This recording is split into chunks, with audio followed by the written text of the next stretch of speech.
Salut à tous, on se retrouve aujourd'hui pour parler du FC Barcelone en ce dimanche 31 août et on commence directement avec le match du jour. Donc ce soir, le FC Barcelone de nouveau en déplacement, troisième déplacement de suite bien sûr pour ce début de saison en Liga. Ce sera un déplacement compliqué du côté du Rayo Vallecano qui est toujours une équipe très compliquée bien sûr à manœuvrer, surtout dans leur stade. Coup d'envoi 21h30, un petit coup d'œil bien sûr de l'état de forme des deux équipes. De côté Barça, que du vert, que des victoires bien sûr, Levante, Mallorca. Bon après c'était les matchs amicaux, Como, tout ça. Et concernant l'équipe du Rayo Vallecano, donc ils ont perdu le dernier match, c'était lundi soir, ils avaient perdu du côté de Bilbao 1-0. Voilà. Bon, sinon ils avaient gagné leur dernière rencontre.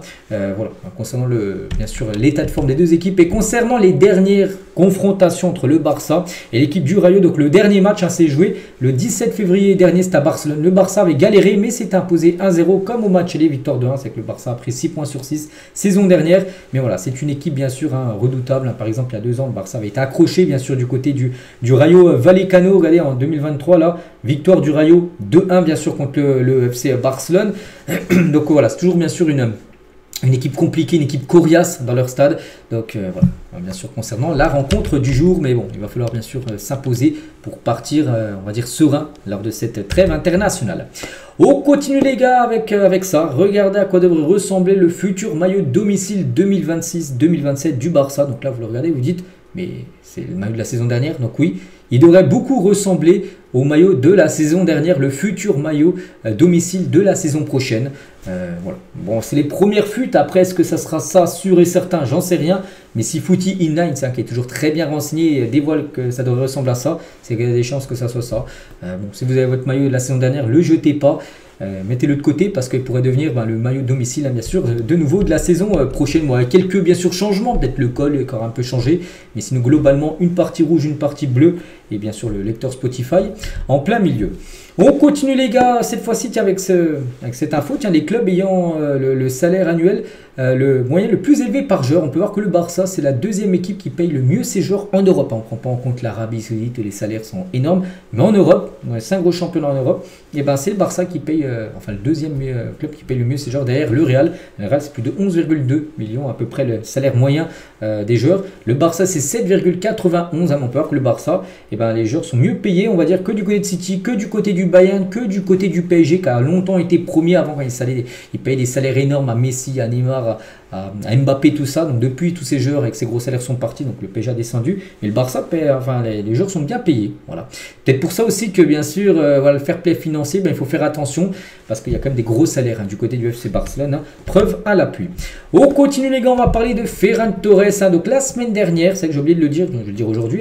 Donc la célébration de Ferran Torres contre Levante, souvenez-vous le but égalisateur du 2 partout sur corner, avait une promesse derrière elle. Il a fait cette célébration là. Il y a quelques mois, des enfants de Valence touchés par les inondations de Dana lui ont demandé un geste spécial. Il l'a accompli. Donc c'était la semaine dernière après avoir marqué, dédiant le but à Enric, Martí, Victoria et Assier. Voilà. Donc c'était ça, cette désignation tout simplement de Ferran Torres. Il a pris un peu de temps peut-être à faire cette célébration, mais il n'a pas oublié. Il l'a fait le week-end dernier. On continue cette fois-ci avec Pedri. Donc Pedri a dévoilé son joueur parfait. Voilà, il y a un joueur parfait pour Pedri, c'est peut-être lui, mais voilà, le pied droit de Neymar, le pied gauche de Messi. Voilà, donc un joueur redoutable des deux pieds. Les passes, bien sûr, la qualité de passe de Xavi, il va plus se mettre lui. La qualité de passe est aussi énorme. Le tir de Cristiano Ronaldo, les dribbles de Lamine Yamal, la défense de Puyol, le titre de Ronaldo, je ne sais pas trop ce que c'est. La vitesse de Nico Williams et le QI, donc l'intelligence de jeu d'Iniesta. Mais pour lui, c'est le genre parfait. Bon, il aurait pu se mettre dans quelques trucs, je pense, rien que dans les passes, tout ça. Il aurait pu se mettre dedans, même le QI. On sait c'est un joueur intelligent, bien sûr, Pedri. Mais voilà, concernant son joueur parfait. Et toujours avec Pedri, quelques déclarations de sa part. Si je devais garder une image en mémoire, ça serait le but que j'ai marqué en finale de Coupe du Roi. C'était spécial, surtout avec ma famille dans les tribunes. Donc c'était bien sûr il y a quelques mois, la victoire contre le Real. Il avait été buteur, on se souvient. Pedri, il a parlé aussi de son adversaire Jude Bellingham qu'il a souvent affronté saison dernière. Bon, 4 fois il l'a affronté, 4 fois il a gagné, Pedri. Donc Bellingham est vraiment incroyable. Il combine la force physique et l'habilité technique, ce qui rend sa gestion extrêmement difficile bien sûr de gérer Jude Bellingham. Mais en tout cas, il a très bien fait saison dernière. Quand il faut être sérieux, je suis souvent le premier à l'être. Hein. J'aime m'entraîner et travailler dur parce que je sais que c'est ce qui fera la différence dans les matchs. Et oui, hein, c'est vrai que le travail à l'entraînement, ça se ressent dans les matchs. Et bien sûr, on peut voir la qualité bien sûr de Pedri, tout ça. C'est qu'il est très sérieux bien sûr à l'entraînement. Et il fait des grandes performances bien sûr les week-ends. Pourquoi tu ne t'es pas teint les cheveux en blond? Parce qu'on sait qu'il y a pas mal de joueurs qui sont teints les cheveux en blond là récemment du côté du Barça. Lamine Yamal, il y a eu qui d'autre? Gavi aussi, il a été blond. Il y a qui d'autre? Chesney, un coup, il s'est mis blond. Bon, après, il a directement changé, il est repassé au brun. Et lui, un coup, s'il était blond à l'époque, hein, il a dit non, non, je laisse ça à mes coéquipiers, ça leur convient mieux qu'à moi. Voilà, donc, c'est vrai qu'avant, il était blond, mais lui, maintenant, il est redevenu brun, bien sûr. Pedri. Hein. Donc, c'était un choc quand Léo Messi est parti. Je jouais aux Jeux Olympiques et j'avais du mal à y croire. Alors en gros que Messi quittait le FC Barcelone parce que c'était plus possible en gros de le conserver. Le Real Madrid a un grand nombre de très bons joueurs hein, quand Mbappé récupère le ballon et qu'il se retrouve en situation de 1 contre 1. Il devient très difficile de l'arrêter, c'est pour ça qu'il faut éviter de lui donner de la vitesse à Mbappé. On sait que son gros point fort c'est la vitesse, c'est pour ça que s'il y a de l'espace, attention. Là, on sait surtout aussi que le Barça, la ligne défensive est haute, attention lors des classicos de ne pas trop laisser d'espace dans le dos parce que des joueurs comme Mbappé, ultra rapide, hein, peuvent bien sûr prendre bien sûr cette profondeur.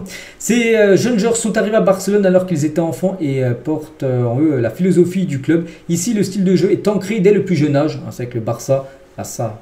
Façon de jouer hein, du FC Barcelone. C'est pareil dans le centre de formation, tu apprends déjà le jeu en possession, tout ça. Voilà. Après, ça se ressent dans l'équipe senior, mais c'est vrai que c'est la Masia. Et il dit que dès le plus jeune âge, en gros, tu t'adaptes bien sûr à cette façon de jouer hein, qui est pratiquement unique hein, maintenant dans le monde du football. C'est vrai que je n'ai pas la carrure physique hein, de certains joueurs plus forts, on va dire, avec un peu plus de muscles, hein, mais j'essaie de compenser cela d'une autre manière, peut-être par rapport à l'intelligence, tout ça. J'essaie de penser plus vite que les autres et obtenir un avantage mental. Et ça, c'est qu'il est bien plus fort que certains, enfin que pratiquement tous les milieux de terrain actuellement au monde. Il a parlé aussi de Rafinha. Rafinha est doué pour se déplacer, exploiter les espaces. Donc nous nous comprenons bien sur le terrain. En dehors du terrain, on s'entend bien aussi au point qu'il m'appelle Pedrinho. C'est vrai que s'il serait brésilien, on l'appellerait peut-être Pedrinho tout simplement. Mais Pedri, hein, ça lui va très bien aussi. Et Pedri, honnêtement, j'aurais préféré être sur le terrain pour profiter du titre de l'intérieur. Le titre, parce que souvenez-vous, à l'Euro, il avait gagné bien sûr l'Euro, mais il avait été blessé. Il s'était blessé quelques matchs avant, puis il n'avait pas pu participer. Mais il était bien dans le groupe, il était présent lors de la finale. Et il dit qu'il aurait préféré bien sûr être sur la pelouse. Hein. Mais le titre était très important pour moi, même si j'étais blessé.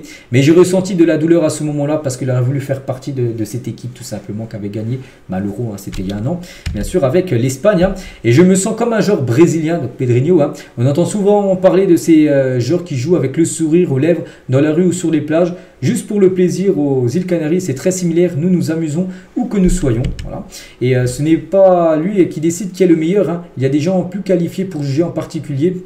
Ceux qui votent pour des prix individuels, voilà ce qu'il a pu dire, et j'ai beaucoup travaillé la saison dernière et j'ai l'impression d'avoir joué à un très bon niveau, c'est vrai, saison dernière, même ce début de saison, très impressionnant. Sur le plan collectif, les choses se sont très bien passées aussi. Et pour finir avec lui, hein, il parle du ballon d'or, bien que, bon, peut-être il ne le remportera pas, mais il dit que ce ballon d'or de Rodri, c'est une nouvelle chance pour les milieux de terrain. Le ballon d'or va souvent aux attaquants, mais le prix de Rodri saison dernière montre que le rôle de milieu de terrain devrait être davantage apprécié. Alors pourquoi ne pas rêver, bien sûr, de le gagner un jour? Bon, cette année, il peut le remporter, mais voilà, on pense que si un joueur du Barça, ce serait plutôt Lamine Yamal, voire Rafinha, plutôt que Pedri qui le remporterait. Mais c'est vrai qu'on ne sait pas, les gars, ce qui se passera dans le futur. Et oui, s'il fait une grosse saison, il peut aspirer à remporter le ballon d'or. Donc voilà, on finit avec Pedri aujourd'hui. Voilà ce qu'il y avait à dire. J'espère que ça vous a plu. On se retrouve nous demain. On fera le débrief, bien sûr, du match de ce soir. Et moi, je vous laisse. Je vous souhaite une très bonne journée et à demain.